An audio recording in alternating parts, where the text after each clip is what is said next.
السلام عليكم ورحمة الله وبركاته. أصحاب تقايه قيمة عليه وصاحبكين حسن كلاي جنالكيني زينو أنا عايها تمركلي ومركبة مع سنتي لمانتي إن شاء الله وعربينا حس كوي الدينو maxaa ku saabsan ayaanta waxaa soo badatay youtuberada la iska jabsado maxay ahayd laba youtuber waaweyn in la jabsado ognahay mid la soo celiyay mid aan la soo celin durdur media in la jabsaday xasan tob aan waxba la soo celin iyo waxaan kaloo ka warqabnaa in ayadana la jabsaday asad miskiinkii awal hore marka lagu soo dhaawacay yaa ninkii hadda ka hor marka lagu soo dhaawacay in asagana geedkiisii la jabsaday aan ognahay saan wada ognahay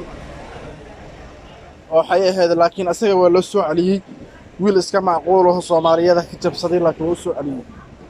marka barnaamijyaadkaas rabeen wax ka taabto insha Allah ta'ala maxaa keenay xilligaas maxaa ku soo beegay qorshayaashaas oo iska fara badan yihiin waa qorshayaal badan oo iska caam ah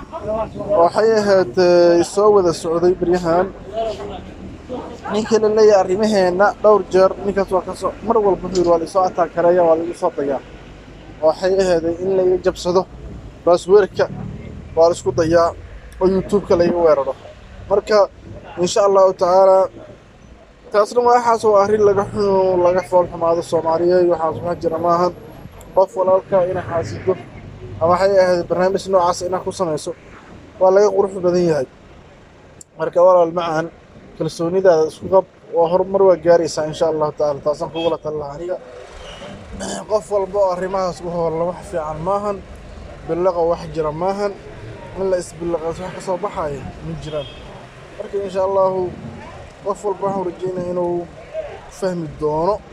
billaqa wax jira maahan billaqa waa taa meesha dhigta Soomaaliyeed waa mid aan facaan u harnay waa mid aan musuqmaasuq nagu batay waa mid tuugnimo nagu batay wixii iwaayeen qof yaamaystay inaad hay arbush wax ka soo baxay malahan إن شاء الله تعالى على يد الدكتور هذا